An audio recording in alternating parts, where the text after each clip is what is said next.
We brought up the in-butt because 3 weeks ago we brought up this topic and said Lamar was on track. I think everybody knows where we stand on this. But Right. Is Lamar Jackson having the greatest season we've ever seen from a quarterback? I would have to say yes, man. I'm serious. I'm talking about the simple math of combining the two forces at that position that we basically have never seen before. Let's just respect it. His ability to extend the play, move the chains with his feet, and his ability to dart you with his arm. The combined forces of that is what we're seeing right now. He's going to be the unanimous MVP. We know that. He has Pro Bowl running back numbers, and he's playing quarterback at the highest level. So there's no compromise. You want to go back to what? Mike Vick? There was a compromise in this passing game. You want to go back to Randall Cunningham? There was a compromise in the passing game. You want to go back to Steve Young? There was a compromise in the mentality to fully embrace his skill set. So this is the first time the skill set, hey, I'm open-minded, I can do whatever I want, the organizational support, and I actually have profound ability in both categories. To me, it's the best I've seen it. It's the greatest season I've ever seen. Like, this is must-see TV whenever he is on. Dynamic, explosive, efficient. Whatever you want to see Lamar Jackson do, he has been able to do it. He's done it in space. Open up the seasons, 5 touchdown passes. We've seen him run around. We saw the spin move versus the Cincinnati Bengals. We've seen countless highlights. And you talk about him redefining the position. Lamar Jackson got kids all over the country running around talking about, oh, I'm Lamar.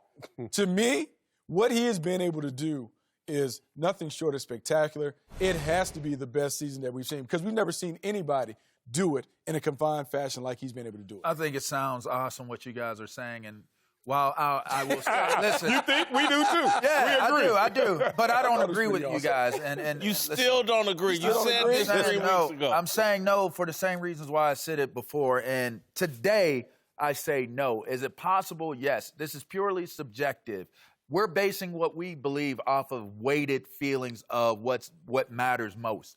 What matters most to me and how it applies to football is winning. And so when I look at greatest seasons ever as a quarterback, the 2 seasons I would look at is the 2017 season with Tom Brady and 2007. We with you. And the season with Bob Greasy when, what is that, 78, 60, what is that? We really going to do that? Dolphins. Yes. We're really doing that? Yes, I am. And here's why.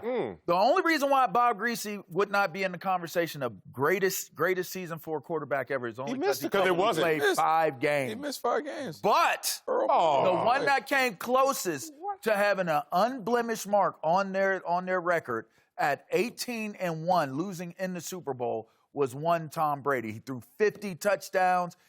The variables that take place to be able to have a game where you could redefine what the NFL represents by going undefeated in modern-day football outweighs any type of single-season performance that any quarterback, not Mike Vick, not Lamar Jackson. If Lamar wins the Super Bowl, then we can have the conversation. He would be at what you would say, 17-2 he would be at if they win the Super Bowl. I can have the conversation. But Brady didn't win the Super Bowl that year. He did not, but he was 18-1. He lost the last game, but he's one game. I mean, the Super Bowl, I'm not going to say the Super Bowl defines his greatness in that season. You just said if Lamar wins it, then that's and I think that's the differentiator because Lamar still has one more loss than what Tom Brady did. If he wins that Super Bowl. How many rush yards did Tom Brady have in those? Don't matter. 9? I get what you're saying. Because, again, the goal, regardless, is to win. Everything you're doing at the quarterback is about winning. I get what you're saying. And it's a better argument than you made last time, and it's legitimate. You getting there? It's legitimate. But, to me, 1994 Steve Young completed the ball at 70% when the next closest guy was at 64%.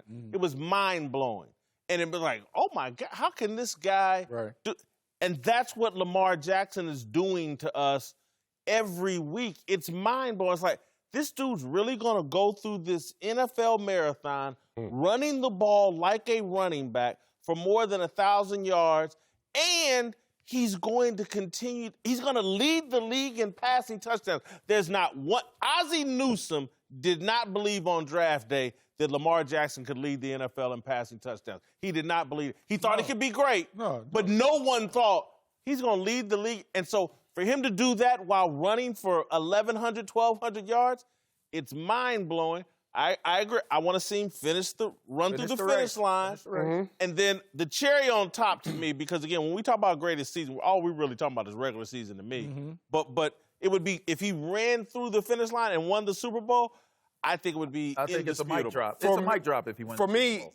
if you're going to compare it to 94 Steve Young season, it's already a mic drop because Steve Young had 42 combined touchdowns that year.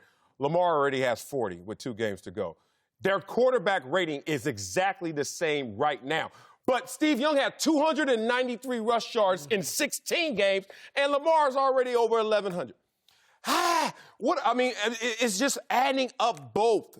And we always mentally compromise one for the other at this position. I told you, Steve Young had to compromise. I remember reading articles about the climate of we're not fully embracing the running quarterback. And then now the franchise is turned over to you. You need to protect yourself. So he goes out there and protects himself to the tune of 293 yards. And Lamar says, take the lid off of this, take the governor off of this car, and let's ride.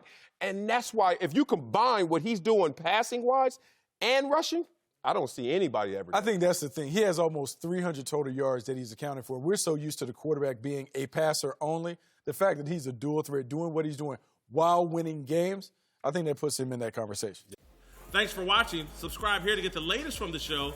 And be sure to check out more of the best clips from Speak For Yourself or go watch a few segments from our other shows on FS1.